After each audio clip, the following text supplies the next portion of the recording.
d'une émission interactive qui va nous rassembler.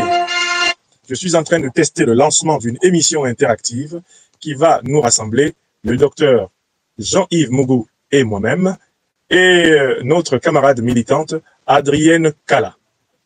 Je suis en train donc de préparer le lancement de cette émission interactive, et pour cela, eh bien, je demande au docteur Mougou de cliquer sur le lien d'invitation que je lui ai donné. S'il clique sur le lien d'invitation que je lui ai donné, cela lui permettra de rejoindre la présente émission. Docteur, je vois que tu es connecté et merci de bien vouloir cliquer sur le lien d'invitation afin que nous commençons nos travaux. Notre émission s'intitule « Comment se porte le Cameroun? Quel est l'état de santé du Cameroun ?»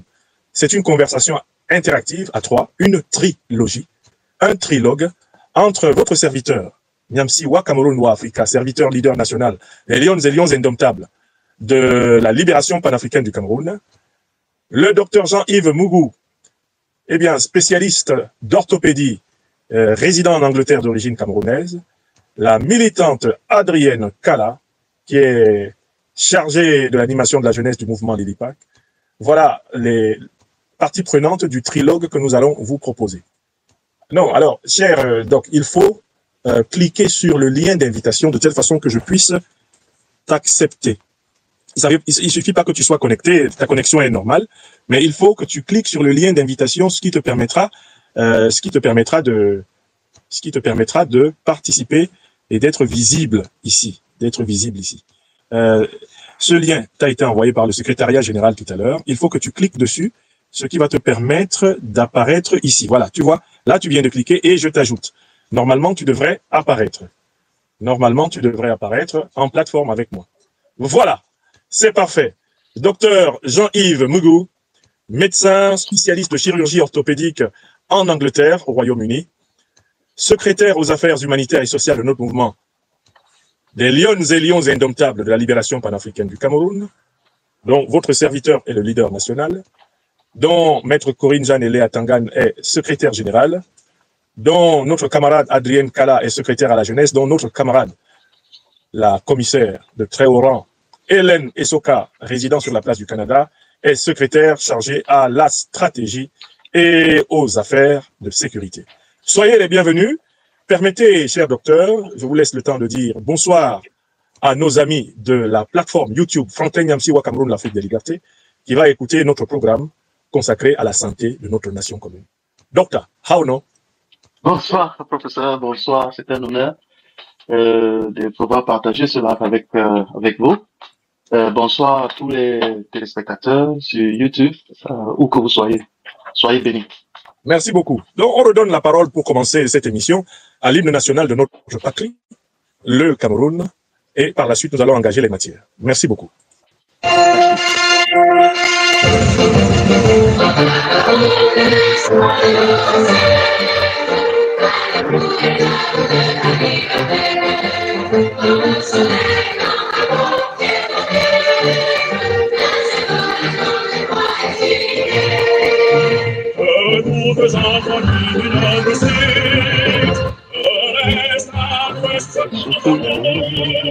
Servi que ce soit le but pour remplir le devoir jour.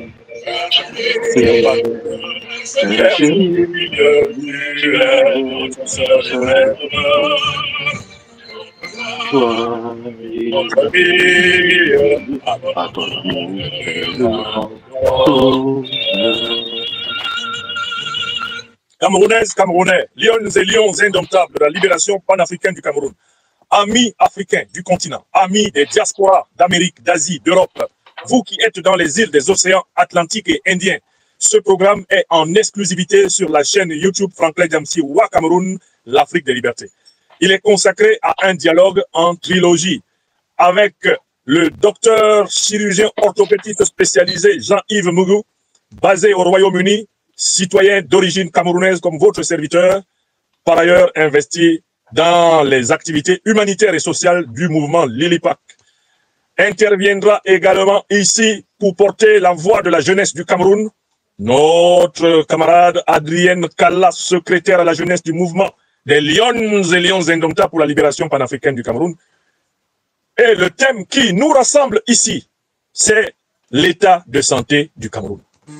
Comment se porte le Cameroun? Cette question vaut la peine d'être posée. Après 43 années d'une dictature féroce, cette question vaut la peine d'être posée. Après 1 million de Camerounais génocidés par la guerre coloniale et néocoloniale de la France contre le peuple camerounais, cette question mérite d'être posée après plus de 70 années d'existence officielle de la République du Cameroun sans l'organisation d'une quelconque véritable élection. Comment va le Cameroun? Nous tentons de répondre à cette question en balayant des choses élémentaires du corps aux choses subtiles de l'esprit. Et c'est dans cet esprit qu'avec notre frère, camarade, compatriote, le docteur Jean-Yves Mougou, nous avons entrepris, tout comme avec notre camarade Adrienne Kala, de vous proposer un trilogue, un dialogue à trois.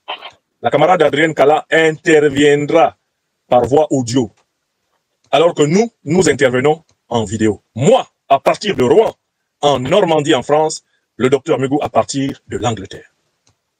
Chers frères, chers docteurs, chers compatriotes, chers lions indomptables de la libération panafricaine du Cameroun, le sujet qui nous rassemble, c'est la santé du Cameroun. Il se trouve que tu exerces la noble profession de médecin. C'est à vous que nous devons l'entretien de notre santé. Quand nous avons conçu ce dialogue, nous avons jugé qu'il fallait vraiment commencer par « à tout seigneur, tout honneur ». C'est vous que nous allons consulter quand nous n'allons pas bien. C'est vous, nos médecins. C'est vous, nos soignants. C'est vous, nos infirmiers, que nous consultons quand en urgence, nous n'allons pas bien. Bien que la santé soit un concept plus large que le concept, en quelque sorte, de santé médicale ou de santé biologique. On sait tous que quand ça chauffe, comme on dit chez nous au Cameroun, on s'en va voir le docteur pour lui dire que docteur, ça ne va pas. Alors, la question que je te pose, chers camarades, nous pouvons nous tutoyer dans cette émission. Nous sommes des camarades. Tout à fait. La question que je te pose, mais c'est pour que tu répondes en mondovision. Que les gens t'écoutent au Cameroun, dans toute l'Afrique. Que les gens t'écoutent sur tous les continents. La question est la suivante. Le médecin que tu es, parle-nous de l'état de la santé publique dans notre pays natal, au Cameroun. Peut-être ça peut aider les Camerounais à comprendre dans quel problème nous sommes. Tu as vraiment la parole, prends la parole et expose. Merci, professeur. C'est vraiment un honneur, comme je l'ai déjà dit tout à l'heure. En fait, c'est un sujet extrêmement vaste. Je n'ai pas l'illusion de pouvoir parler de façon exhaustive de ce sujet, mais on peut toucher les points les plus essentiels en ce qui concerne la santé au niveau du Cameroun. En effet, la santé, ça n'a pas de prix. Voilà. La santé n'a pas de prix et c'est une partie essentielle d'une population, d'un pays. Et le Cameroun, la santé au Cameroun se trouve dans une situation vraiment, comme toute autre chose, catastrophique. Avant que nous puissions entrer en détail, il faudrait que nous puissions d'abord comprendre qu'est-ce que c'est que la santé. La santé, voilà. La santé, c'est l'état d'un homme, pas seulement physiologique, mais c'est aussi psychologique. Ouais. Lorsque on est malade, n'est-ce pas, on dit on n'est pas en bonne santé. La santé, qu'est-ce que c'est? C'est être en bonne santé, c'est être dans un état plus ou moins normal, de façon physiologique, de façon psychologique et mentale. Lorsque on n'est pas en santé, ça veut dire que soit l'un de ces aspects, soit tous ces aspects est pas fonctionnel. Donc est en difficulté. Donc, si je comprends bien, la santé, là, elle a ces trois dimensions. Il y a l'aspect physiologique, on va dire physique, il y a l'aspect psychologique, il y a l'aspect moral. Donc, quand quelqu'un ne va pas bien dans son corps, dans son esprit, ou qu'il y a des problèmes dans sa vie, le voilà déjà qui est malade. Donc, en fait, la maladie, elle se décline à plusieurs niveaux, docteur. Voilà, effectivement. Ouais. Lorsqu'on regarde le Cameroun, après les 43 ans, par exemple, que nous avons passés sous le régime de M. Paul Biya, il est difficile de s'imaginer que nous allions bien. Les Camerounais sont très probablement malades. Et il faut identifier où sont les problèmes. Je vais laisser cet aspect, l'aspect mental, pour que, professeur, tu puisses t'en occuper. Mais je vais parler de l'aspect général, public, de la santé au niveau du Cameroun. Si on regarde comment est-ce que la santé est organisée au Cameroun, ça peut nous permettre de comprendre un peu pourquoi est-ce que nous sommes là où nous sommes. Le système de santé au Cameroun est divisé en plusieurs secteurs. Le secteur public, oui, le secteur privé et le secteur confessionnel. D'accord. Voilà.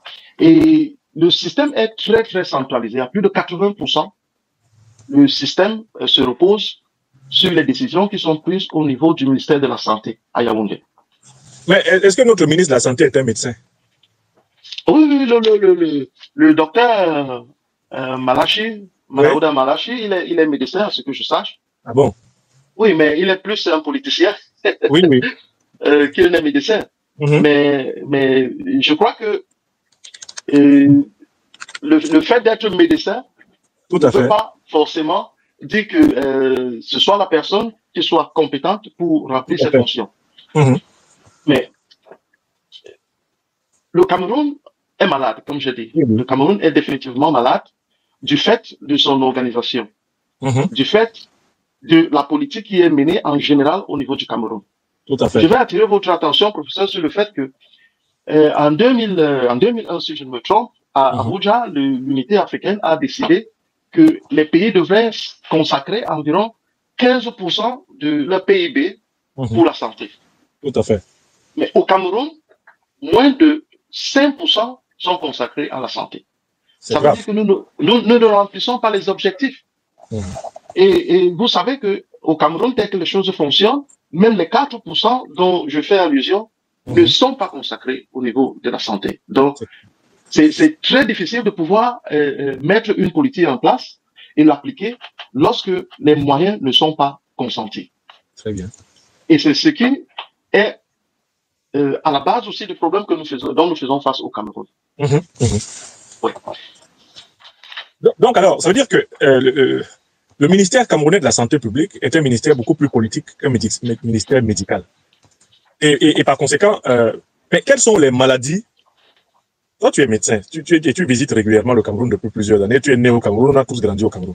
Quelles sont les maladies qui tuent les Camerounais? Les maladies qui tuent les Camerounais sont nombreuses, mais en particulier le paludisme. Oui. Comme c'est le cas des pays qui sont dans la zone équatoriale et tropicale. Le paludisme est la maladie numéro 1. Ensuite, nous avons le diabète. Oui. Et puis, nous avons les maladies mentales. Oui. Les maladies mentales, malheureusement, je crois que c'est le cas de la plupart des pays africains, c'est quelque chose que nous essayons de refouler et de mettre sous le tapis. De nier. Nous avons du mal à accepter les problèmes liés à la maladie mentale dans la plupart de nos pays. Et lorsque on regarde un pays comme le Cameroun, les moyens qui sont consacrés sont minimaux. C'est-à-dire, sont vraiment, c'est le parent pauvre de la médecine au Cameroun. Au Cameroun, nous avons l'Institut Jameau qui s'occupe des maladies mentales. Et à part cela, je ne connais pas grand-chose d'autre qui soit en place pour les maladies mentales. Et comme je l'ai dit en introduction tout à l'heure, les Camerounais sont malades au niveau mental. Alors, je voudrais qu'on commente un peu les maladies là, docteur. C'est très intéressant ce que tu es en train de nous dire. Commençons par le palu. Oui. Pourquoi les Camerounais meurent du palu? Parce que moi, l'explication qui consiste à dire qu'on meurt du palu parce que notre pays se situe dans la zone équatoriale, ça ne suffit pas. Puisque nous savions très bien, nous les Camerounais là, toi et moi qui sommes là, nous savons que notre pays est en zone équatoriale. Et qu'en zone équatoriale, il peut y avoir des moustiques. Donc, c'est pas parce qu'on est en zone équatoriale qu'on meurt du palu. Il faut quand même qu'on aille plus loin. Pourquoi on meurt du palu au Cameroun? En 2025, pourquoi meurt-on encore massivement du palu? Ensuite, on va prendre le diabète. Parce que j'aimerais vraiment que ton expérience de médecin, parce que tu soignes beaucoup de gens. Tu es allé plusieurs fois au Cameroun, tu as mené des campagnes de traitement de proximité, tu as fait des consultations gratuites. Pourquoi le palu nous tue au Cameroun? Moi, j'ai mes pauvres idées là-dessus. Par exemple, je pense que l'un des problèmes qu'on a, c'est que nos villes, nos villages ne sont pas suffisamment salubres. On sait très bien que la Nopel se développe dans un certain type d'environnement. Si on n'est pas capable de faire des villes propres, on est obligé d'avoir des citoyens qui sont malades du palu. Et la question est la suivante, mais pourquoi nos villes ne sont-elles pas propres en fait? Voilà. Voilà, professeur, tu as tout à fait touché le point sensible. Le palu a comme vecteur un moustique qui est l'anophèle. Et ces moustiques-là prolifèrent lorsqu'il y a l'insalubrité, et surtout quand il y a les flaques d'eau, les marécages. Voilà. Donc, on ne peut pas dissocier la prolifération Et l'insalubrité. et l'insalubrité qui existe dans nos pays. Voilà. Lorsque on va dans les villes, j'étais dernièrement au Cameroun, on rencontre des flaques d'eau partout. Les gens déversent leurs poubelles en pleine rue et les gens ne prennent pas soin. Et je veux pas acculer les populations, mais l'État a aussi une part de responsabilité. Et le ramassage de la voirie ne fonctionne pas bien dans la plupart de nos villes. Donc, elles sont couvertes non plus. C'est ça effectivement le problème. Et on a besoin que les villes soient plus propres. Et il faut avouer qu'avec un développement plus accru, les villes pourront être plus salubres. Ça, c'est un problème. Et de l'autre côté, maintenant, lorsqu'on a fait ce constat, il faut aussi voir que le système de santé en place n'est pas en mesure de prendre en charge les gens comme il le faut. Donc, deuxième problème, les gens deviennent malades chroniques du palu chez nous au Cameroun parce qu'ils sont mal soignés. Quand ils sont malades, ils sont mal soignés. Oui. Alors, et ça peut donner quoi comme développement? Une personne qui a donc un palu mal soigné depuis plusieurs années, on peut aboutir à quoi? Quels sont les symptômes qu'on peut voir se développer chez une telle personne? Oui, une personne qui est souffrante pendant de nombreuses années. Et du palu, parce que le palu m'intéresse. J'ai entendu l'expression populaire au Cameroun, le palu lui est monté au cerveau. Ça veut dire quoi ça? Le palu est monté au cerveau de quelqu'un. Il y a plusieurs formes de palu. Disons que c'est pas mon secteur de prédilection, donc je ne voudrais pas aller plus dans les détails. Je suis un chirurgien orthopédique, mais mes petites connaissances en médecine générale me font comprendre que oui, il y a plusieurs formes de palu. Il y a des palus qui peuvent affecter le foie, qui peuvent affecter même le cerveau, et qui peuvent à la longue, lorsque quelqu'un est malade, à plusieurs reprises, ça l'affecte dans sa condition sociale. Ça fait que la personne ne soit pas en mesure d'avoir un travail normal, d'aller de façon consistante au travail, fait que la personne est affaiblie physiquement et fait que la personne devient encore plus vulnérable qu'elle ne l'était déjà. D'accord. Alors, moi, ce que je voulais ajouter ici, un souvenir à propos du palu, c'est que quand en Afrique, il m'est arrivé de faire notamment des crises de palu, je me souviens qu'il y a dans ces crises-là des moments où on fait des hallucinations, une hallucination particulière, on voit par exemple des espèces de ballots de coton qui tombent du toit sur vous.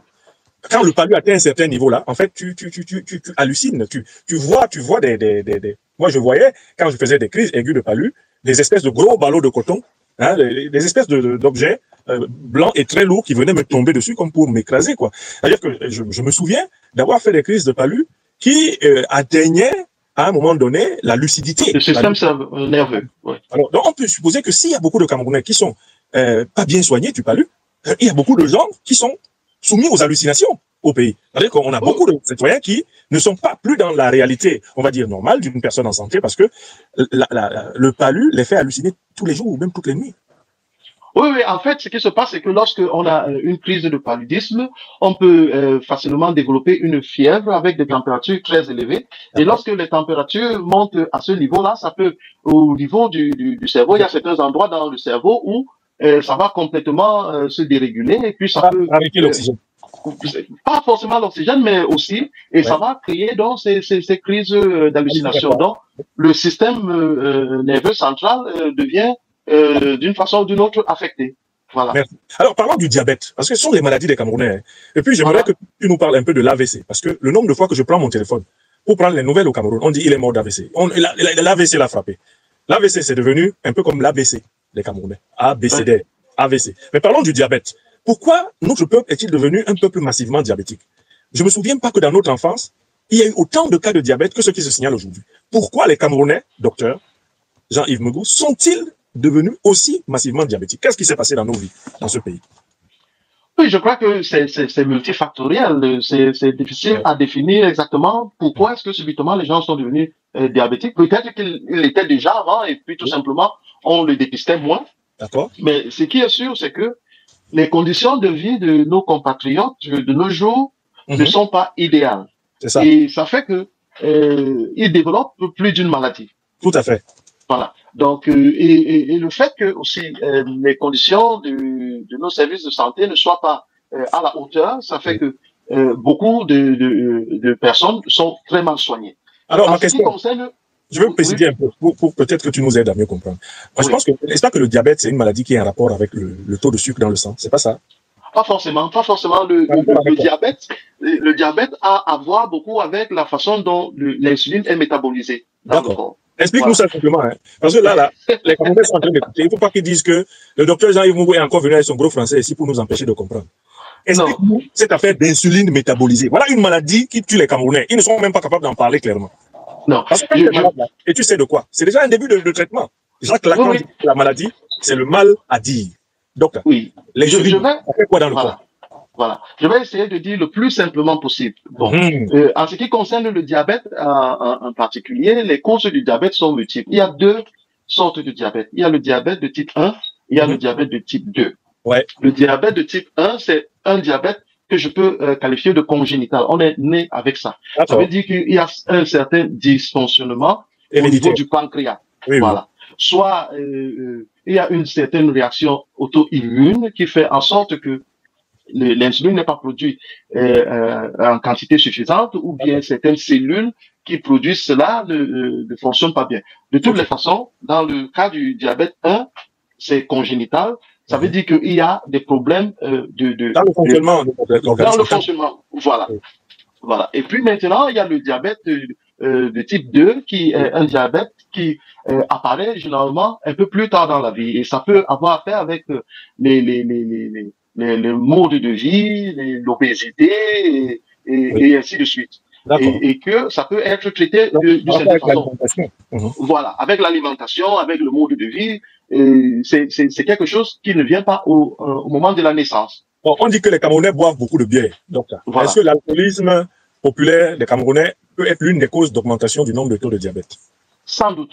Entre autres, l'abus de l'alcool contribue, parce que ça génère aussi de l'obésité, ça génère aussi beaucoup d'autres problèmes, le problème de foie, et pour ne parler que de cela. Je voudrais vous rappeler, professeur, que c'est pas mon terrain d'expertise.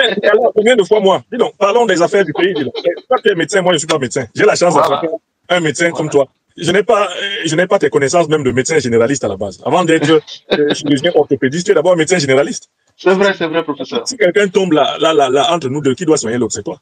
Non, c'est moi, ça c'est vrai. Ça c'est vrai, professeur. Si on est dans un avion. Et il faut aussi, voilà. Et je voudrais ajouter, en ce qui concerne le diabète, que c'est une maladie qui est vraiment ingrate. C'est-à-dire? S'il y a une maladie à éviter, il faut éviter le diabète. Il faut éviter le diabète. Parce que ça détruit à petit feu. Ça détruit à petit feu. Oui, oui. Ça affecte les vaisseaux sanguins. Oui, oui. Et par conséquence, ça affecte tous les organes du corps humain. C'est l'une des causes de l'AVC. L'AVC peut aussi être une cause du diabète, du fait que les vaisseaux sanguins ne fonctionnent pas de façon optimale. Tu veux dire une conséquence ou bien une cause? Une conséquence, et même une cause. Oui, oui, ça peut causer et aussi. Même une cause. Voilà, et même une cause. Okay. Donc, même en orthopédie, là où je suis, nous avons beaucoup de patients qui perdent l'usage de leurs membres dû au fait que le diabète est mal contrôlé. Oui, oui. Et que ça affecte leurs joints. Et même beaucoup de gens finissent par une amputation. Parce que tout simplement, à cause d'un diabète. Oui, parce que le diabète est tout simplement mal contrôlé. Très bien. Ça veut dire que non seulement il faut qu'on soigne bien le diabète, il faut qu'on travaille sur le mode de vie. Et il faut qu'on détecte le plus tôt possible les diabètes de type héréditaire pour anticiper les effets. Il faudrait que les gens soient diagnostiqués à temps et qu'il y ait une prise en charge conséquente. Ici, en Europe, par exemple, avec le système de sécurité sociale, ça fait que les gens ne subissent pas les coûts élevés que cela demande, parce que lorsqu'on a le diabète, que ce soit de type 1, que ce soit de type 2, c'est un traitement à vie. C'est ça. Donc, voilà, c'est un traitement à vie. Ceux qui ont le type 2, si c'est par exemple causé par l'obésité, parfois en perdant suffisamment de poids, on peut se retrouver à un niveau où on n'a plus besoin de prendre les médicaments. Mais aussi longtemps que le taux de sucre est élevé dans le sang, c'est soit les injections d'insuline, c'est soit des médicaments anti-glycémiques. Ah d'accord, très bien. Voilà. Alors, est-ce qu'on peut parler de cette troisième, je ne sais pas si c'est une conséquence, c'est un symptôme, ou est-ce que c'est même une maladie? C'est pas une maladie, mais on parle de beaucoup de gens qui font des AVC au Cameroun. Oui, oui. Et quelles sont les causes les plus fréquentes des accidents vasculaires cérébraux? Alors, il peut y avoir plusieurs causes, mais docteur, essaye de nous expliquer pourquoi ce phénomène-là se multiplie autant au Cameroun. Il se multiplie autant parce que au Cameroun, il n'y a pas suffisamment de prévention. Il n'y a pas suffisamment. Les gens ne font pas dans la prévention. Et puis, aussi, les AVC, comme je le disais tout à l'heure ou tantôt, Ça a à voir avec les vaisseaux sanguins qui ne fonctionnent pas bien, les hémorragies cérébrales et consorts. Oui. Et il y a beaucoup de gens qui ne prennent pas soin de leur taux de cholestérol. D'accord. Les gens ne prennent pas soin de leur santé en général. Les gens devraient aller plus souvent consulter le médecin, faire des examens sanguins, voilà, pour Combien de fois par le cholestérol. Combien de fois par an? Au moins une fois par an. Surtout lorsqu'on a déjà dépassé un certain âge et lorsque on a un historique familial. Si dans la famille, on a quelqu'un qui est décédé d'AVC, ça c'est un élément qui devrait normalement pousser les gens à aller se faire consulter, à se faire tester de façon régulière, au moins une fois par an. D'accord, d'accord. Oui. Alors, voilà. Ça, ce sont vraiment les maladies dont souffrent les Camerounais, les maladies les plus récurrentes. On ne peut quand même pas ignorer les maladies sexuellement transmissibles qui ont quand même fait un ravage extraordinaire en Afrique. Est-ce que, mon père, tu as des échos sur l'état de l'évolution des maladies sexuellement transmissibles au Cameroun? Est-ce qu'elles continuent de faire des ravages importants? Tout à fait, tout à fait. Le VIH reste la maladie sexuellement transmissible la plus répandue au niveau du Cameroun. Les gens l'appellent communément SIDA au Cameroun, la maladie aux 4 lettres, comme on aime le dire là-bas. Oui, malheureusement, c'est que dans nos populations, je ne voudrais pas trouver des excuses, mais les gens n'ont pas beaucoup d'autres choses pour pouvoir avoir une vie heureuse et confortable. Donc, ils noient leur chagrin dans l'alcool, ils noient leur chagrin dans la sexualité et parfois, vu les conditions économiques, les gens prennent le risque d'avoir des relations sexuelles sans être protégés. Mais malheureusement, nous avons une prolifération du sida. C'est vrai que bon, maintenant, avec la trithérapie, il y a les gens qui parviennent à avoir un traitement et à vivre avec la maladie. Mais il faut savoir que c'est pas quelque chose qui est couvert au niveau du Cameroun. Et c'est un traitement qui coûte suffisamment cher. Donc, la plupart des Camerounais sont obligés de vivre avec la maladie et de succomber. Absolument. Oui. Alors, maintenant, j'aimerais, parce que là, ça fait maintenant un peu plus de 30 minutes que tu nous entretiens, j'aimerais maintenant te poser vraiment des questions qui nous permettront sans doute de comprendre à quel point tu es préoccupé par la question de la santé de notre pays, à moins que tu as oublié de développer un point que tu voudrais développer avant que je pose. J'ai 3 questions que j'ai préparées pour toi. Est-ce qu'il y a des points que tu voulais exposer avant que je te pose mes questions?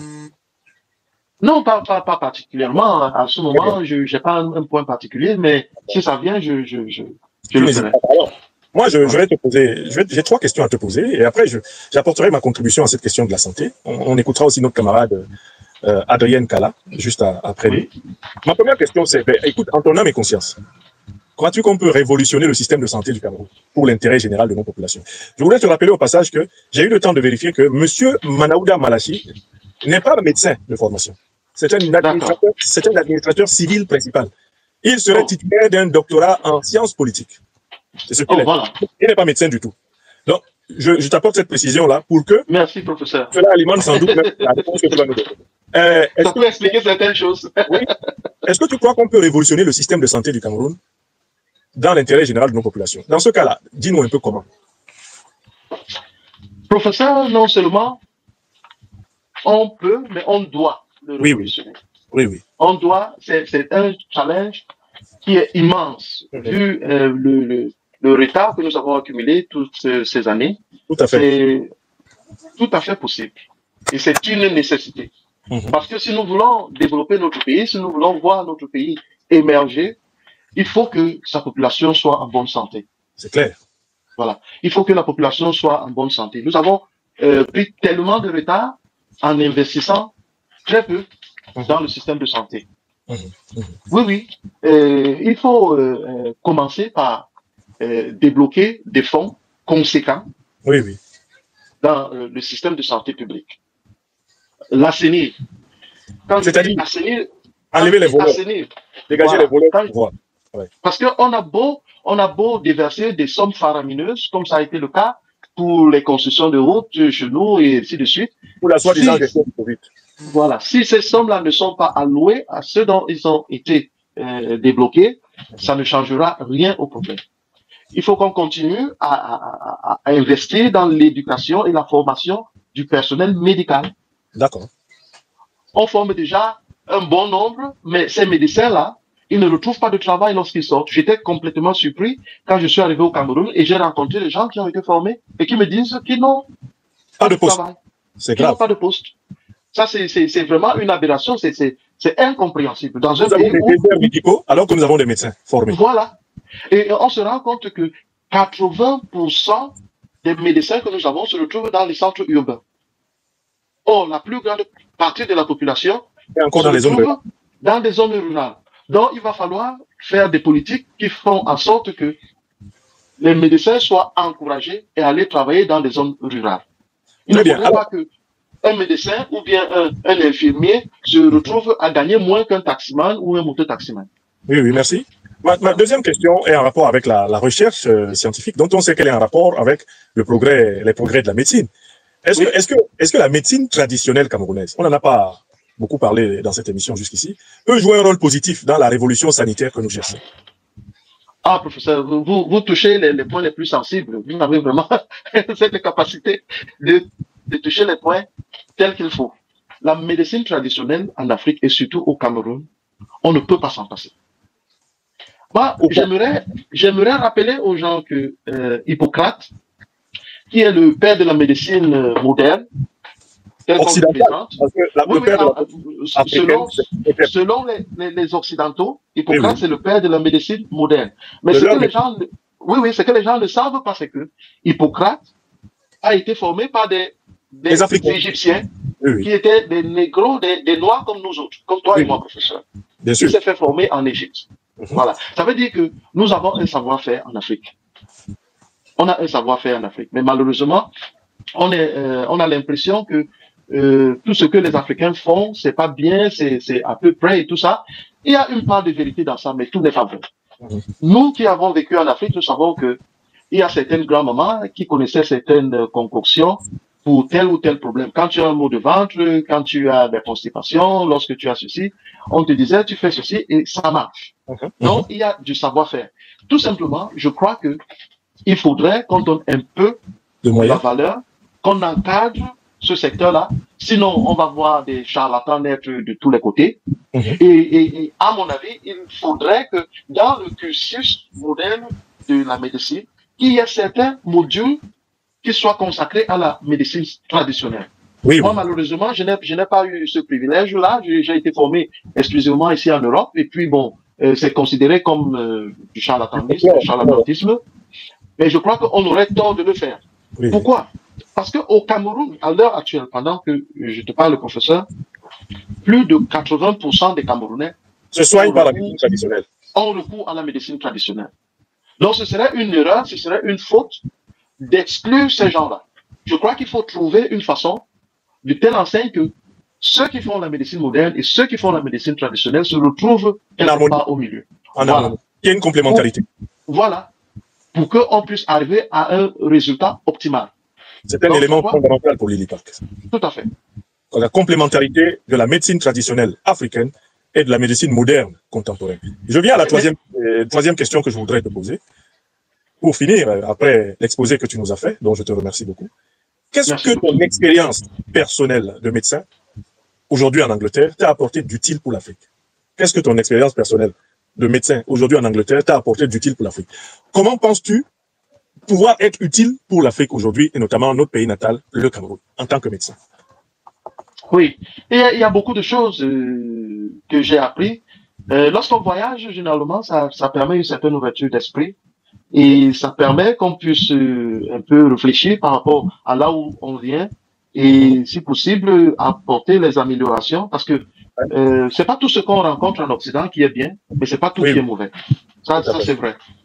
Donc, moi qui exerce aujourd'hui en Angleterre, il y a un aspect très très important que j'ai remarqué. L'empathie qu'on a pour le patient. L'empathie pour le patient. Je crois que c'est quelque chose. Expliquer ce mot-là, parce que les gens connaissent le mot sympathie, mais ils ne connaissent pas trop le mot empathie. Je vais expliquer ce que j'entends par empathie pour le patient. C'est que lorsque on reçoit un patient, il faut qu'on comprenne que à la base, ce patient-là, il est vulnérable. Il est dans une situation de vulnérabilité et qu'il a besoin, voilà, un état de faiblesse. Donc, il faudrait qu'on puisse vraiment montrer beaucoup de sympathie, qu'on puisse partager sa douleur et pas ajouter aux problèmes qu'ils ont déjà. Parce que moi, j'ai remarqué dans le pays d'où je viens, le Cameroun, et je suis sûr que les Camerounais qui m'entendent connaissent la situation. Lorsqu'on arrive dans un hôpital au Cameroun, il n'y a pas de sympathie du tout. La façon dont on est reçu, pas d'empathie. Pas d'empathie, c'est ce que je voulais dire. La façon dont on est accueilli déjà, ça laisse à désirer. Ouais, ça aggrave la maladie. Voilà. C'est quelque chose qu'on ne tolère pas du tout ici en Angleterre. Oui. Si un patient est mal reçu, maltraité, et qu'on lui parle de n'importe quelle façon, ça, ici en Angleterre, tu auras immédiatement droit à une plainte. Une plainte formelle. Tout à fait. Donc, c'est des choses que nous devons déjà intégrer. Il faudrait que nous puissions nous aimer. Et ça peut paraître un peu de l'angélisme, mais ce n'est pas quelque chose de négligeable. Je voudrais que nos compatriotes sachent que lorsque quelqu'un vient les voir à l'hôpital, ils sont en face de quelqu'un qui est brisé, quelqu'un qui est vulnérable, et qu'il faut qu'on leur apporte un minimum de respect et un minimum d'empathie.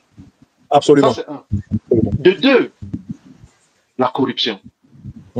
Si j'oserais prendre quoi que ce soit à un patient ici, je peux te garantir, professeur, que le lendemain, je perds ma licence de pratiquer. Voilà. Et tu peux c'est pas toléré, pas du tout. Si on prend de l'argent à un patient, ça c'est vraiment une ligne rouge à ne pas franchir. Donc, premier élément, l'empathie. Deuxième élément, l'intégrité. L'intégrité. Voilà. La lutte contre la corruption dans nos hôpitaux, dans nos lieux de soins. Oui. Il faut l'intégrité. Je sais que ce n'est pas un sujet facile, parce que c'est bien de dire qu'il faut être intègre, mais encore faut-il encore savoir est-ce que les médecins ont les moyens suffisants pour leur permettre de ne pas dépendre des patients. Donc ce sont des sujets qu'il faut adresser en même temps. Ok, donc il va falloir améliorer la condition de vie du personnel médical, les soignants, les infirmiers, les médecins, pour les protéger de la tentation de la corruption et ensuite appliquer avec fermeté la norme de rigueur d'intégrité à tout le personnel médical. Tout à fait, professeur. Et je vais toucher un troisième point. Il y a plusieurs aspects, mais je vais toucher un troisième point tout simplement pour dire qu'il faudrait que les médecins soient en mesure de rendre compte des actes qu'ils posent. La redevabilité. Une impunité par rapport aux actes qui sont mal faits. Merci beaucoup. Donc la justice. Voilà. Tout à fait. L'empathie. 2, l'intégrité. 3, la justice. La justice. Ce sont ces trois choses que ton expérience de médecin aujourd'hui en Angleterre t'apporte et que tu aimerais voir vraiment s'incarner dans la vie quotidienne des Africains. Un hôpital d'empathie, un hôpital d'intégrité, un hôpital juste. Un hôpital juste. Tout à fait, professeur. Merci beaucoup, mon cher camarade. Donc, reste en ligne parce que nous allons accueillir maintenant le témoignage de notre jeune camarade Adrienne Kala, secrétaire à la jeunesse de Lilipac, qui va nous parler à sa façon de l'état de santé des jeunes de notre pays. Parce que comme tu l'as montré, la santé est un concept total. C'est pas qu'un concept physiologique. Il est psychologique, il est moral, il est social. Mais c'est une occasion de donner la parole à une jeune femme qui s'occupe aujourd'hui de mobiliser la jeunesse camerounaise dans le cadre des Lions et Lions indomptables. Eh bien, pour la libération panafricaine du Cameroun, Adrienne Kala. Et pendant que je la cherche, je laisse l'oncle Jacob Medjo-Messom préparer le terrain.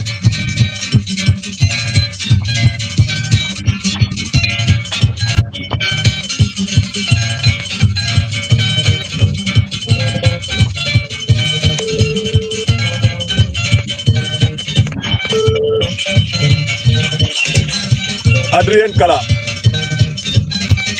est-ce que tu es en direct, cher camarade? D'accord. Bonsoir. Voilà, bonsoir ma chère camarade. Alors je mets au maximum le volume pour que ceux qui nous écoutent puissent t'entendre. Je te donne la parole. Parle-nous un peu de l'état de santé de la jeunesse camerounaise. Parle-nous des aspirations de la jeunesse camerounaise. Adrienne Kala, secrétaire à la jeunesse des Lions et Lions indomptables de la libération panafricaine du Cameroun. À toi la parole. Bonsoir à tous. Tout d'abord, je tiens à dire merci au professeur Franklin Nyamsi pour cette opportunité qui m'est offerte afin de m'exprimer en tant que jeune représentant ainsi la jeunesse camerounaise et africaine en général. Je prends la parole aujourd'hui pour rappeler et souligner l'importance de la jeunesse dans une nation.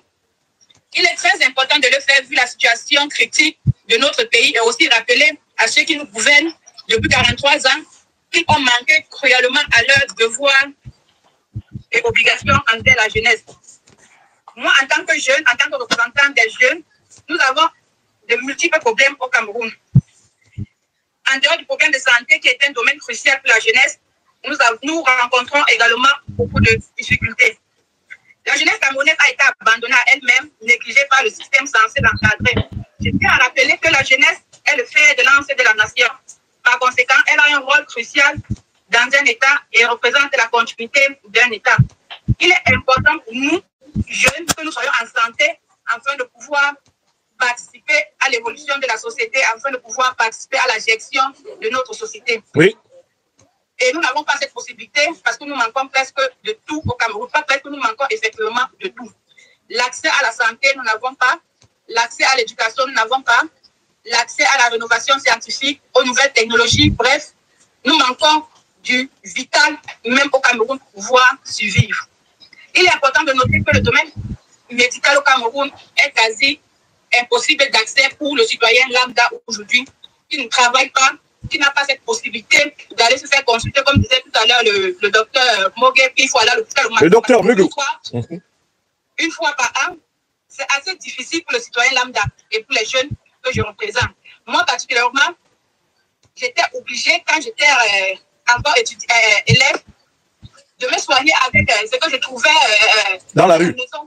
Comme médecine traditionnelle de ma maman, qu'elle préparait, qu'on comptait de gauche à droite pour pouvoir nous soulager parce qu'on manquait d'argent pour aller à l'hôpital.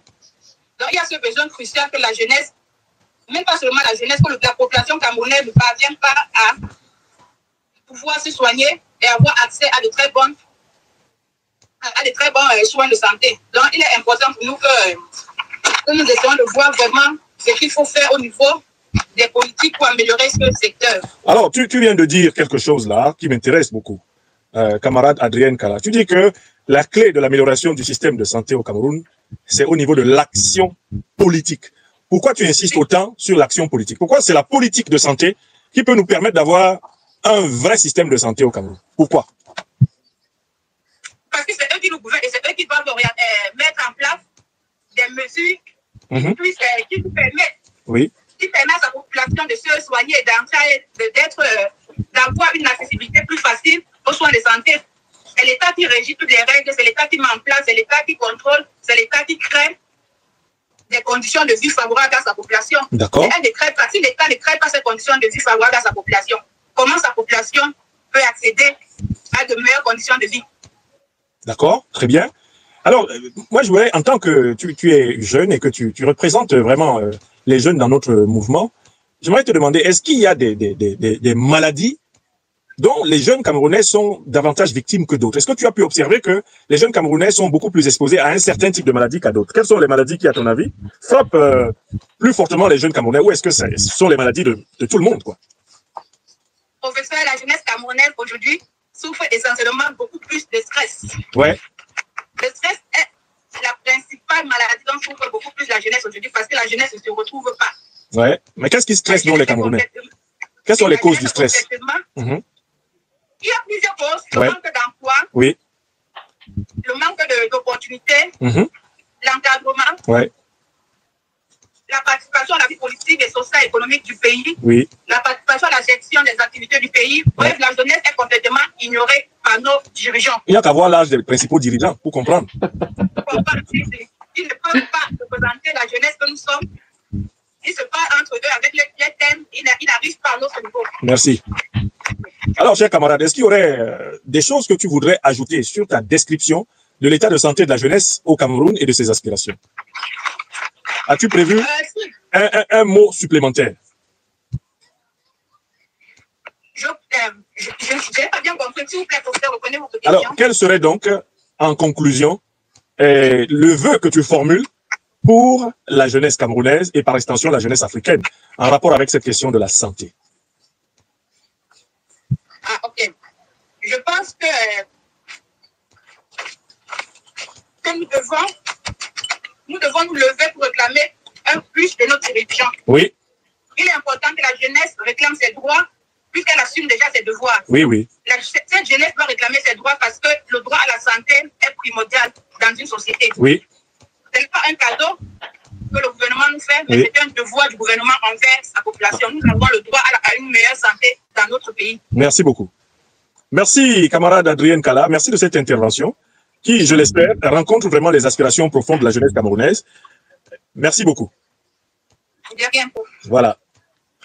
Alors, mes chers amis, cher docteur Jean-Yves Mougou, nous avons entendu ton exposé, puis celui de la camarade Adrienne Kala, parlant pour les jeunes, toi, parlant en tant que spécialiste des questions de la santé.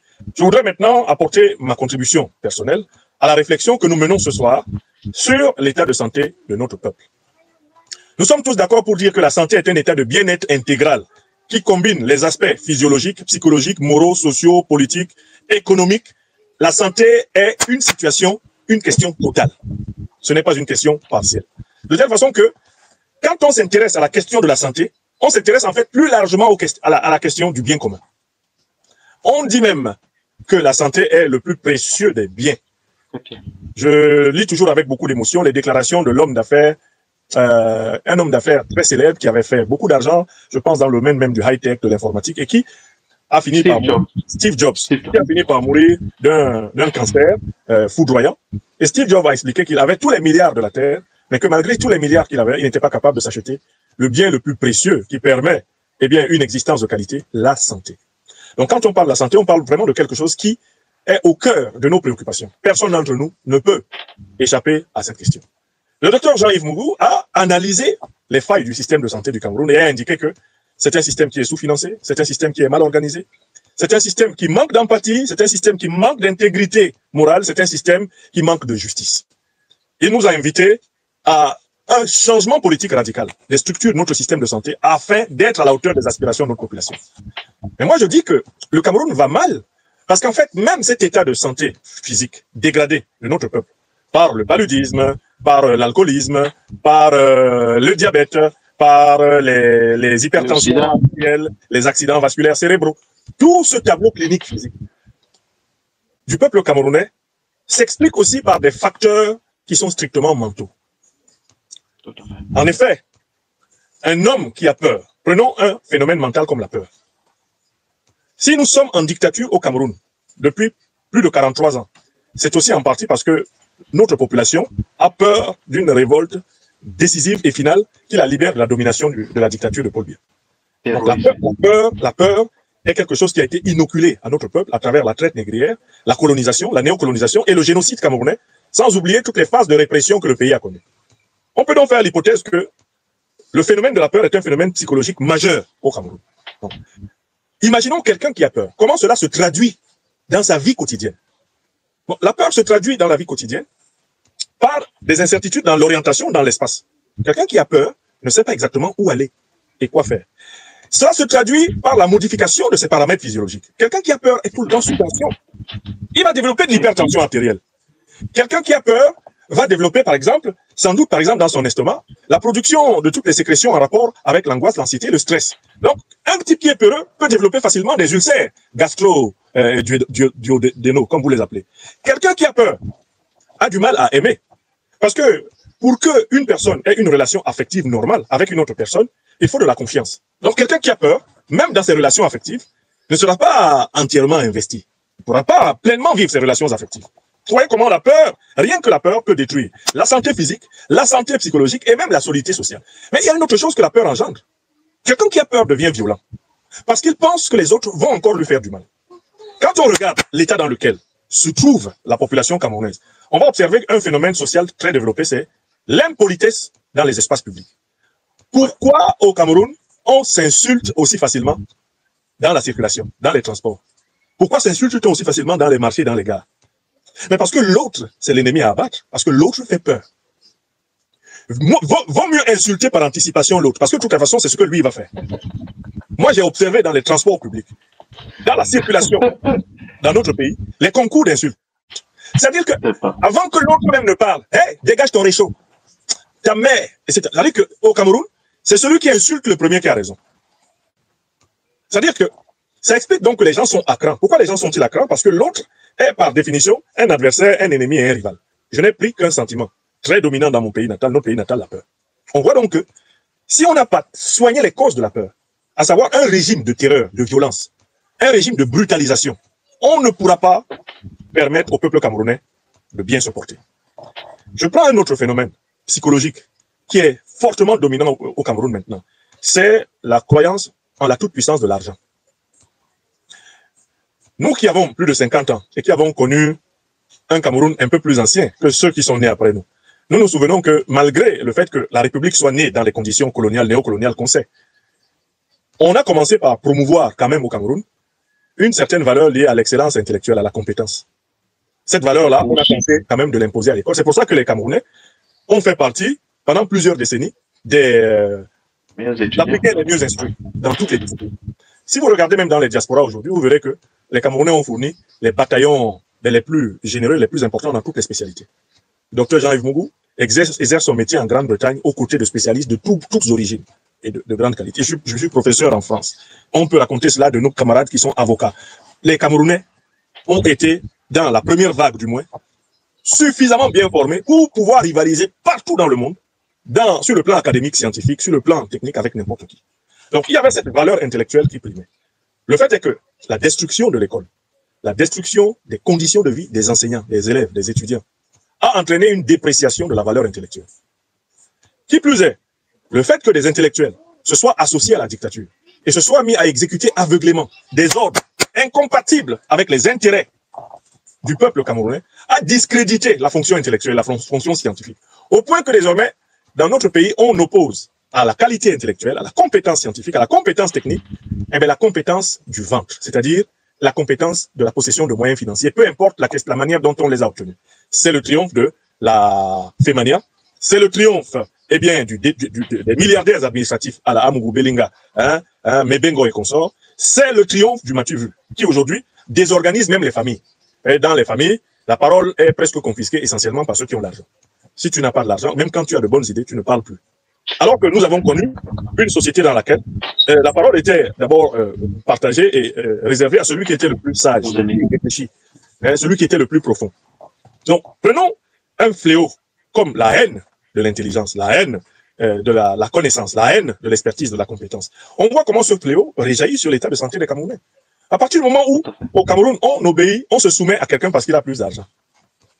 Comment pourra-t-on développer une nation de compétences avec une population qui n'a de l'admiration que pour ceux qui possèdent des biens, quelle que soit la manière de les posséder? Donc, on voit très bien que le mal moral, les maladies psychologiques ont un effet sur le plan physique. Une société qui est dominée par l'idéal de l'argent roi est une société qui produit des êtres humains soumis à la puissance de l'argent et par conséquent incapables de se déterminer par eux-mêmes, puisqu'ils sont esclaves du plus au fort. Je prends un troisième phénomène qui est très répandu chez nous au Cameroun et qui fait qu'on n'est pas en santé. Un troisième phénomène qui est très répandu et qui fait qu'on n'est pas en santé. C'est que, en fait, on a perdu confiance en l'avenir. La perte de confiance en l'avenir. Mais imaginez ce que ça veut dire. C'est le fait que les gens croient qu'on ne peut pas s'en sortir. Le fatalisme camerounais qui s'exprime par des expressions comme « on va faire comment ?» C'est comme ça. Tu veux nous montrer quoi? Ça ne va jamais changer. Tu commences à déranger. Ce fatalisme camerounais qui vient du fait de l'habitude du malheur, décrit dans le célèbre roman de Mongo Betty, Perpétue l'habitude du malheur, ce sentiment qui est très répandu en famille, dans le quartier, dans la ville, dans le gouvernement, dans les médias, que le pays est comme ça et qu'il faut faire avec. Mais qu'est-ce que ce sentiment-là donne concrètement? Le fatalisme camerounais donne quoi concrètement? Mais des gens qui sont incapables de se projeter dans le temps long. Or, un être humain qui est incapable de voir un temps soit peu ce qui va se passer le mois prochain, l'année prochaine, dans 2 ou dans 3 ans, un être humain qui est incapable d'anticiper sur sa vie, c'est un malade. Parce qu'en fait, il va devenir une girouette qu'on peut emmener dans toutes sortes d'aventures. On peut l'amener vers l'aventure sectaire. On peut l'amener vers l'aventure de la dépendance aux drogues.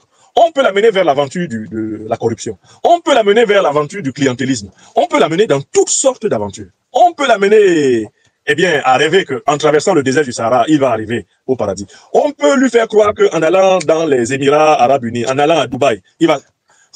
La facilité avec laquelle on peut embarquer aujourd'hui la jeunesse et toutes les classes populaires camerounaises dans les projets les plus farfelus, elle vient du triomphe du fatalisme. Le triomphe du fatalisme. Je viens de donner pour ma part 3 exemples. La peur, qui est un sentiment pourtant psychologique, on en a vu les conséquences physiques. J'ai donné un deuxième exemple. La haine de l'intelligence, de la réflexion, de la compétence, qui est quelque chose de très populaire chez nous. Je viens de prendre un troisième exemple, l'absence de vision d'avenir, l'incapacité de se projeter dans le futur. Tout ceci me permet de dire, sans risque de me tromper, qu'il peut y avoir des phénomènes psychologiques qui sont la cause de dégradation physique. Alors que le docteur Jean-Yves Mougou nous a montré comment les phénomènes de dégradation physique entraînent une dégradation psychologique et morale de la société, je suis en train de montrer comment des phénomènes d'origine, on va dire donc morale, psychologique, entraînent une dégradation physique de la société. Nos deux approches sont exactement complémentaires. On ne peut donc pas, et c'est cela ma démonstration, avoir un Cameroun en bonne santé si le Cameroun n'est pas politiquement organisé sur des bases justes. Les bases justes, ça commence par la question de la souveraineté. Rendre au peuple camerounais sa souveraineté. Faire que ce soit le peuple camerounais qui choisisse ses dirigeants et qui se dote des institutions qui lui conviennent. Ça, c'est la première mission de notre mouvement, les Lions et Lions indomptables de la libération panafricaine du Cameroun. Un peuple qui n'est pas souverain ne peut pas avoir sa propre politique de santé. Un peuple qui n'est pas souverain ne peut pas se soucier de sa propre santé. Parce qu'en fait, les décisions qui sont prises à propos de sa santé sont prises par des gens qui n'ont aucun compte à lui rendre. Le docteur Mougou soulignait tout à l'heure l'importance de la redevabilité, la responsabilité. Ceux qui soignent doivent pouvoir rendre des comptes. La justice doit pouvoir leur dire, là, il y avait un abcès. Vous n'avez pas opéré. Vous avez choisi de laisser traîner 3 jours cet abcès. Pourquoi? Quelles conséquences espériez-vous de cet acte de négligence médicale? Donc, en fait, il faut voir très clairement que sans la justice politique, tous les autres secteurs de la vie sociale du Cameroun, et notamment le secteur de la santé, ne va pas pouvoir fonctionner. Donc, pour moi, ça commence par la souveraineté. La deuxième chose qu'il faut pour que le peuple camerounais renoue avec la santé physique et mentale, c'est que la souveraineté s'accompagne d'une pratique de la justice. Il faut qu'il y ait justice à tous les étages. Alors, la justice est commutative, la justice est distributive, la justice est pénale. Commutative, c'est la garantie à tous les citoyens, à toutes les populations du Cameroun, d'un certain nombre de libertés et de devoirs de base qui sont les mêmes pour tous. On entend par justice distributive la reconnaissance du mérite. Il faut que notre pays là réapprenne à valoriser ce qui mérite. Peu importe leur nom, peu importe la région dont ils viennent, valoriser le mérite. Et la justice, elle est aussi la justice pénale. Il faut punir ceux qui commettent des infractions. Si dans notre pays, l'impunité continue à régner, nous n'aurons jamais de système de santé. Je m'inspire ici, par exemple, du mouvement Génération et Peuple Solidaire en Côte d'Ivoire et de son leader Guillaume Kibafouri-Soro, qui a proposé, qui a dit que lui, s'il arrive au pouvoir en Côte d'Ivoire, il va mettre en place une loi qui interdit à tous les membres du gouvernement, y compris le président de la République lui-même, de se soigner à l'étranger. Il n'y a pas d'évacuation. C'est-à-dire que, et cette proposition est centrale pour notre mouvement de l'IPAC. Moraouaou, on arrive au pouvoir au Cameroun, on a l'obligation de nous soigner tous au Cameroun. Parce que tant que les dirigeants africains n'auront pas obligation de se soigner chez eux, ils ne ressentiront pas la nécessité de garantir à leur population les meilleurs systèmes de santé possibles. Vous regardez un pays aujourd'hui comme le Mali, les dirigeants de la République du Mali se soignent au Mali. Ils savent très bien qu'ils ne peuvent pas revendiquer l'idéal de souveraineté s'ils ne peuvent pas s'imposer le devoir de faire confiance à leur propre médecine, à la médecine malienne. L'ancien premier ministre malien, Choguel Kokala Maïga, a été durement éprouvé à un moment donné par un accident vasculaire cérébral. Il a été soigné entièrement au Mali et il a été rétabli. A même pu réoccuper ses fonctions. Ce qui est un exemple. Donc, je pense que si on voulait penser la santé en l'intégrant dans le système politique, on comprendrait alors la nécessité de la révolution.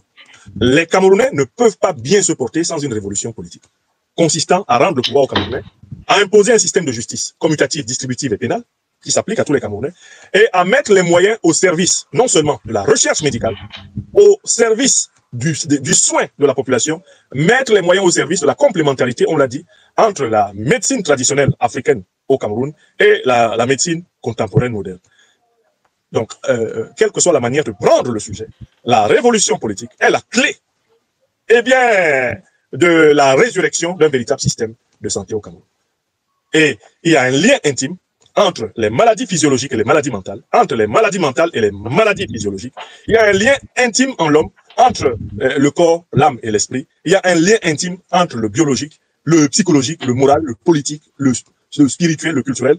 La santé est un concept total. Et la révolution médicale camerounaise est un sous-ensemble de la révolution politique à laquelle nous appelons un changement de paradigme. Bon, alors voilà moi comment je pourrais apprécier tout ceci. J'ai observé que les Camerounais, Daniel Yadnier, qui est médecin psychiatre camerounais en Angola, l'a montré dans plusieurs de ses recherches, les Camerounais souffrent des maladies de la dépendance, les maladies de l'aliénation. Il faut s'intéresser ici aux travaux de quelqu'un comme Frantz Fanon, le grand médecin panafricain d'Algérie, qui a diagnostiqué des maladies mentales qui étaient liées à la situation coloniale.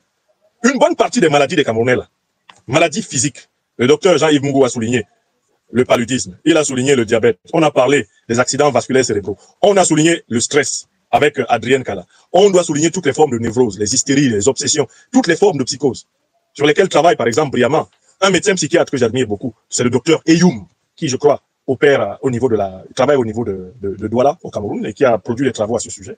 On sait très bien qu'il y a un lien profond entre la nature du régime politique et l'état de santé des populations. C'est une corrélation directe.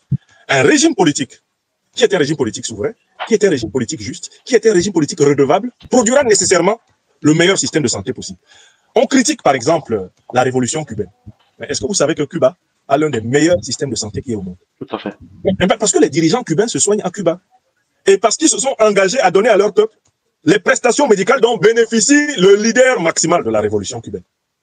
Quand Kadhafi était au pouvoir en Libye, Kadhafi n'allait pas se soigner à l'étranger.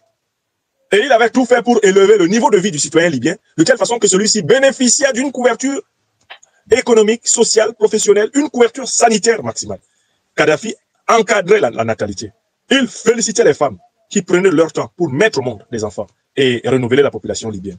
Nous devons donc, en tant que lions et lions indomptables de la libération panafricaine du Cameroun, nous inspirer de ces pratiques de révolution politique liées à la révolution médicale. Nous devons assumer que nous voulons changer le système de santé du Cameroun et être les premiers cobayes de notre propre révolution. Parce qu'il n'y aura jamais un changement véritable du système de santé dans un pays en Afrique aujourd'hui si les dirigeants ne sont pas eux-mêmes soumis aux conditions qu'ils créent. Bon, voilà ce que je voulais dire dans mon intervention ici en complément de ce que vous avez dit, chers camarades. Je ne sais pas, Dr Jean-Yves Mougou, si tu aurais des questions à me poser pour conclure notre propos. Ah oui, professeur. C'était vraiment impressionnant de t'entendre.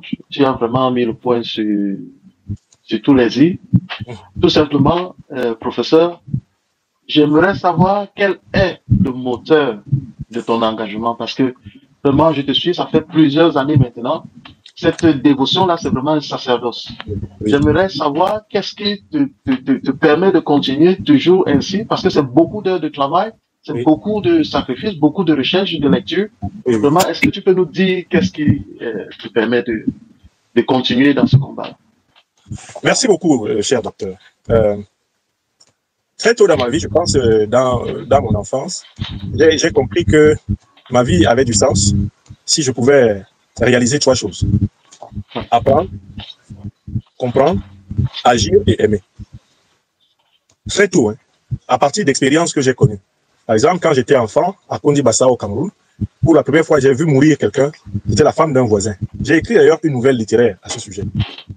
On avait un voisin qui s'appelait Tonton Pami Lazare, il était originaire de la partie ouest de notre pays, le Cameroun, et il avait épousé fraîchement une jeune femme. Ils avaient fondé un couple, et sa femme attendait à un moment donné un bébé. Sa femme était d'une gentillesse extraordinaire, c'était vraiment une femme formidable. Et elle est morte en couche. Je crois que je devais avoir 4 ou 5 ans quand c'est arrivé. Et c'était la première fois pour moi de voir une personne décédée dans son cercueil. Alors, le deuil de cette voisine m'a beaucoup marqué. Parce que comme c'était une personne bienveillante, je me suis rendu compte qu'il m'était impossible d'imaginer qu'une personne d'aussi bonne nature, une personne aussi serviable, une personne aussi aimable, une personne aussi désirée par son mari et par toutes les personnes qui regardaient ce couple, il me semblait injuste qu'une telle personne puisse mourir. Alors, j'ai retourné le questionnement vers mes parents. J'ai posé la question à ma mère. J'ai posé la question à mon père. J'ai grandi dans une famille de témoins de Jéhovah. Et la réponse que mes parents m'avaient apportée était celle qui est extraite directement de la Bible. C'est à savoir que c'est le destin de l'homme, en tant qu'il est un être imparfait, de connaître un jour la mort. Et que l'une des raisons pour lesquelles on peut connaître la mort, c'est la maladie, ce sont les accidents de la vie. Et que il y avait de l'espoir pour notre maman Julienne, que Dieu lui accorde eh bien, une résurrection pour pouvoir vivre éternellement. Cette explication-là m'avait relativement apaisé. Elle n'a jamais suffi. En grandissant, je suis revenu sur cette affaire pour comprendre comment, dans mon pays natal, au Cameroun, une femme qui s'en va accoucher peut facilement mourir comme ça en couche. Elle s'en va accoucher en très bonne santé. Je me suis posé la question de savoir si elle n'avait pas été victime de négligence médicale. Or, on sait que dans notre pays, La plupart des femmes qui meurent en couche meurent parce qu'il n'y a pas un suivi médical de qualité. C'est-à-dire que c'est pas la plupart des femmes qui meurent en couche ne meurent pas de ce qu'on appelle la soi-disant mort de Dieu. C'est-à-dire la mort que personne ne peut, même le docteur ne peut pas soigner ça, puisque même les docteurs meurent. Ce drame-là que j'évoque, cher docteur, est l'un des moteurs de ma prise de conscience que bien que un certain nombre de facteurs, comme par exemple le fait qu'un jour nous allons mourir, nous échappent, nous avons la responsabilité d'améliorer notre vie. J'ai trouvé injuste que maman Julienne meure jeune en couche. J'ai pensé, et je suis convaincu que avec un meilleur système de santé, on aurait pu sauver cette femme. Parce qu'elle a dû mourir d'une hémorragie qui n'a pas pu être résorbée et qui n'a pas pu être anticipée, en donnant la vie à son fils, qui sans doute est vivant d'ailleurs aujourd'hui au Cameroun. Je salue la famille et qu'il soit béni. Donc, ma motivation, c'est le sentiment précoce de la responsabilité pour notre vie. J'ai compris qu'il fallait qu'on fasse quelque chose pour nous. La deuxième chose qui m'a marqué, ce sont les récits de mes parents. Je suis né en pays Bassa, et la plupart de mes grands-parents avaient été massacrés par la barbarie coloniale de l'armée française et de ses supplétifs africains, notamment camerounais. Donc, je suis né en entendant mes parents parler de la destruction de leur terroir par l'armée française et ses supplétifs africains, au motif que l'union des populations du Cameroun était ancrée dans nos terroirs pour libérer le pays de la domination étrangère.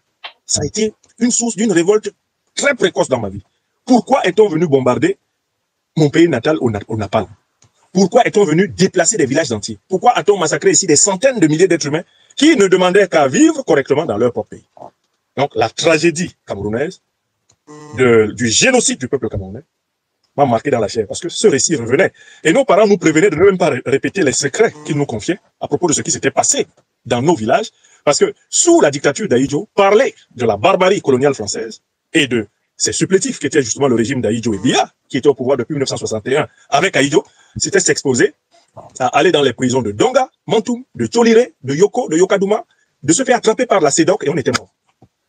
Voilà le deuxième moteur. Enfin, le troisième, ça a été la culture. Au fur et à mesure que je me suis cultivé, et que notamment j'ai découvert la lutte des grands héros africains, pas seulement du Cameroun, mais les héros africains de tous les autres pays africains et de l'histoire, que ce soit en Amérique, en Europe, en Asie, j'ai pris conscience que nous, Africains, sommes en fait le peuple le plus ancien de l'humanité. Nous sommes le peuple créateur des arts et cultures et techniques qui existent sur toute la Terre. Nous avons été les maîtres. Nos ancêtres les plus glorieux ont été les maîtres des Occidentaux. Tu l'as rappelé tout à l'heure, docteur Jean-Yves Mougou, que Hippocrate, au nom duquel les médecins de l'école occidentale prêtent leur serment, est un élève de l'école de Imhotep, le grand maître africain de l'Égypte noire, créateur de la médecine, et qu'il n'invente rien. En fait, il transfère les techniques qui leur ont été enseignées dans les temples par les prêtres, philosophes, savants et négro-égyptiens. Ce sont ces techniques qui sont à l'origine de ce qu'on a appelé abusivement le miracle grec. Donc, par la culture, docteur Jean-Yves Mougou, j'ai pris conscience de l'immense responsabilité que nous avons de transmettre à nos enfants, à nos petits-enfants, à tous ceux qui vivront après nous, la souveraineté en eux-mêmes, la dignité, la prospérité et la liberté. Voilà comment je peux expliquer mon engagement. C'est vraiment une véritable empathie pour l'émancipation de l'humain en général et de l'Africain en particulier. Alors, je ne sais pas si tu as une autre question, je veux bien y répondre. Non, merci professeur, vraiment c'est excellent cette réponse. J'aimerais maintenant toucher le point sur ce mouvement du Lilipat. Oui, oui. Je me souviens qu'en 2018, tout à fait, tu avais soutenu le président. Voilà, tu avais apporté ton soutien au professeur Maurice Kamto. Tout à fait. Comment se fait-il que maintenant, en 2025, en cette année cruciale des élections, que tu aies décidé de créer ce mouvement qui va complètement à l'encontre de cette idée que nous allons avoir des élections et que peut-être que l'alternance, ce sera pour cette fois-ci. Est-ce que, professeur, tu peux nous dire exactement qu'est-ce qui a fait à ce que tu changes ton fusil d'épaule? Très bien. Ma conviction est la suivante. L'histoire a été faite pour que l'homme apprenne de ses victoires et de ses échecs. Progresser dans l'histoire, s'améliorer en tant qu'être humain, c'est tirer des leçons de ce qui marche et de ce qui ne marche pas. Docteur Jean-Yves Mougou, cher frère, en 1992, j'avais 20 ans. J'ai voté pour le candidat de l'Union pour le changement. Il s'appelait Ni John Fundi. Nous savons qu'il a gagné dans les urnes. Il a gagné dans les urnes et dans la paix les élections présidentielles de 1992. Ce monsieur qui s'appelle Paul Biya et qui est installé dans les meubles de l'État du Cameroun depuis 1961 avec le soutien d'une armée corrompue, le soutien du néocolonialisme français, des impérialistes occidentaux, ce monsieur a braqué le peuple camerounais, a refusé de reconnaître sa défaite électorale, a confisqué le pouvoir. Une lutte commença alors entre le peuple camerounais et lui, et le régime du RDPC, pour obtenir une alternance par la voie électorale. 1992 jusqu'en 2000, ça fait déjà 8 ans. 2000 jusqu'en 2025, ça fait 25 plus 8, ça fait déjà 33 ans. 33 ans, presque comme l'âge de Jésus dans le judéo-christianisme, que nous cherchons à obtenir une alternance politique, et bien par les urnes au Cameroun. Et qu'est-ce que nous avons en face?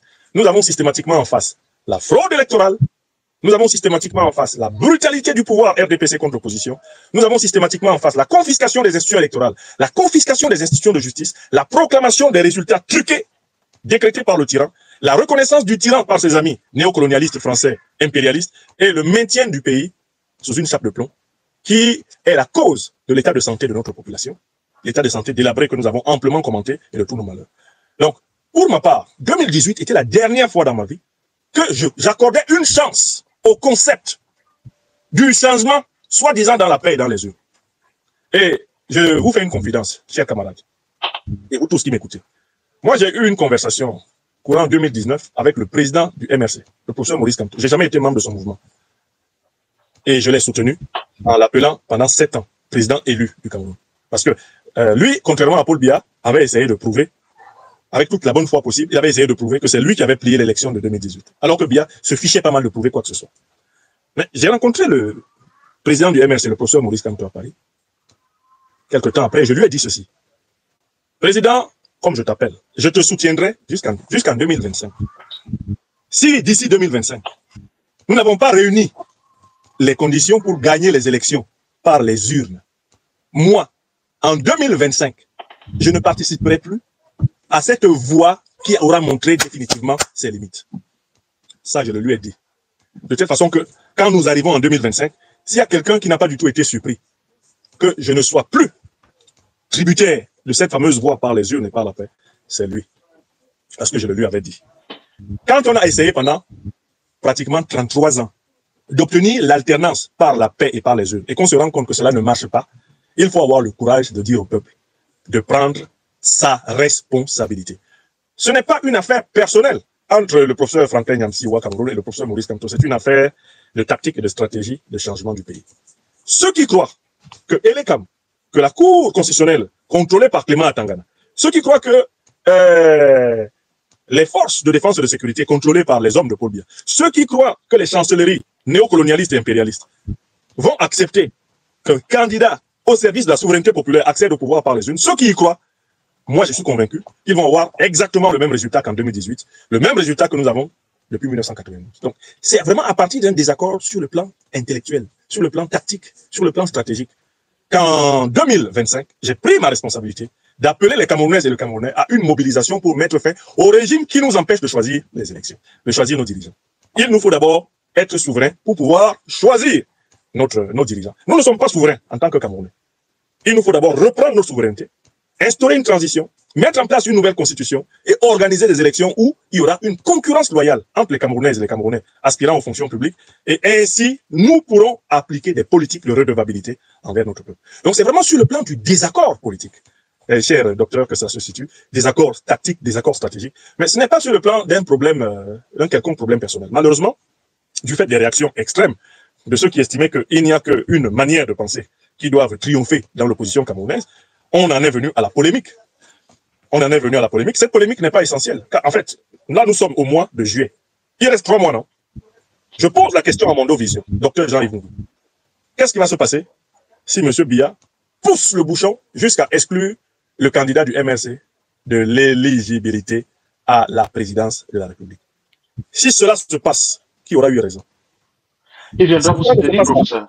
Si cela ne se passe pas, et qu'ils aillent le 25 octobre, voir Biya s'autoproclamer encore président élu, qui aura eu raison? Nous, Lions et Lions des Indomptables de la libération panafricaine du Cameroun, nous avons confiance que notre raisonnement est bon. C'est seule la mobilisation, la révolution de ce peuple, avec les patriotes des forces de défense et de sécurité. Ce n'est que cela qui peut sauver le Cameroun. On ne peut plus compter sur Paul Biya pour reconnaître une défaite électorale. Ça n'arrivera pas. Il prépare Franck Biya Les néocolons français sont en train de préparer un militaire à la Oligui Nguema Mamadi Doumbouya pour prendre le pays en otage.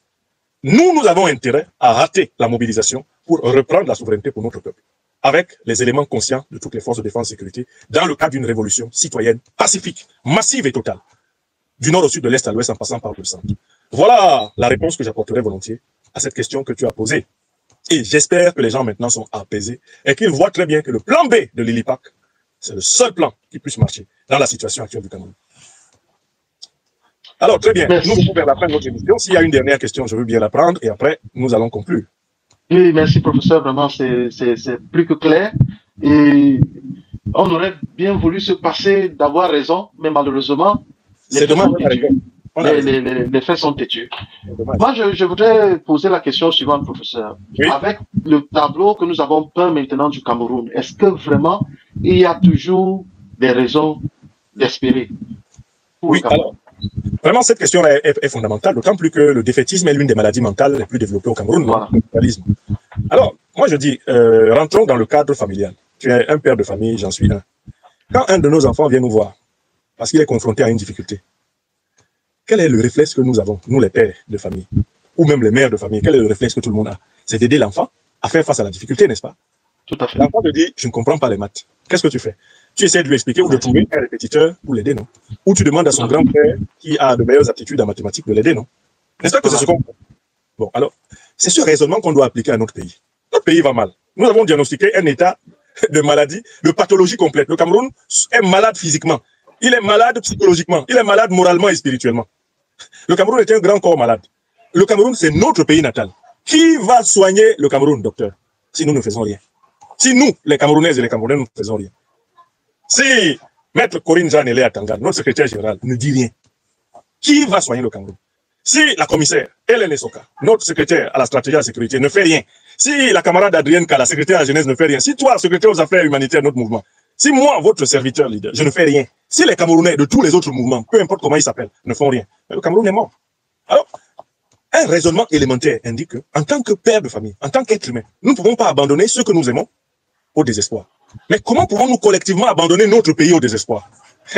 C'est un comportement schizophrénique. Alors là, nous souffririons d'une schizophrénie collective. Parce qu'individuellement, aucun d'entre nous n'est prêt à abandonner les siens au désespoir. Mais comment faut-il que collectivement, nous soyons prêts à nous abandonner, à nous co-abandonner au désespoir?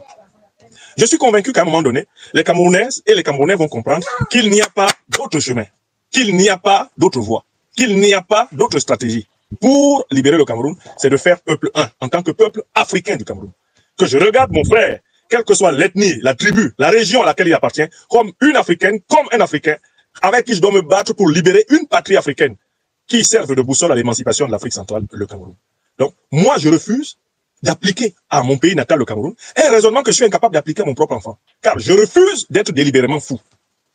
Je revendique le bon sens. Je revendique l'espérance. Et je pense que c'est la meilleure façon de vivre, quoi qu'il arrive. Parce que ça aussi, ça renvoie à un choix de vie, une éthique, une orientation, une détermination.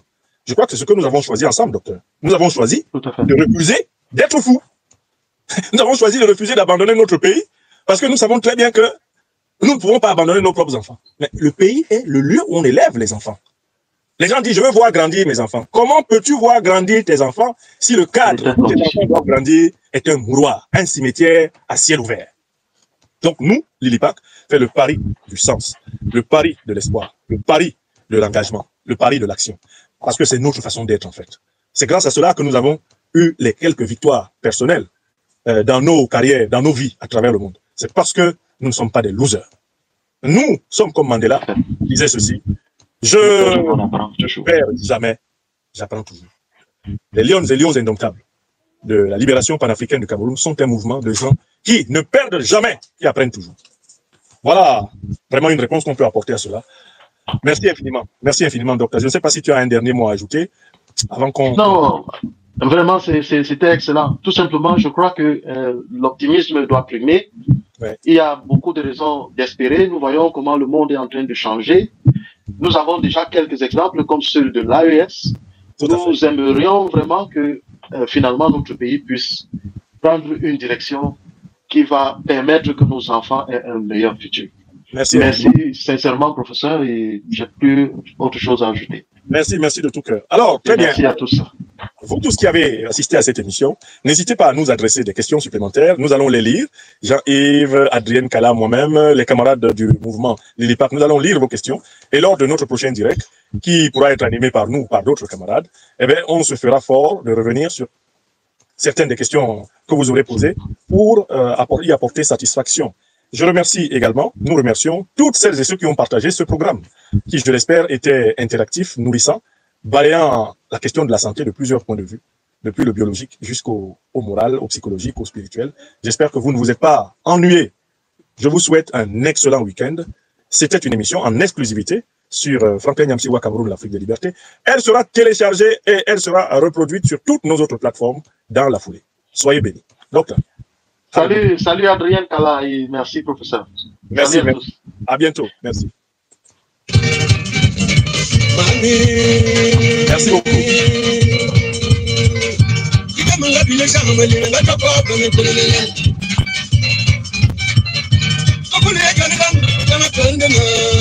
Merci.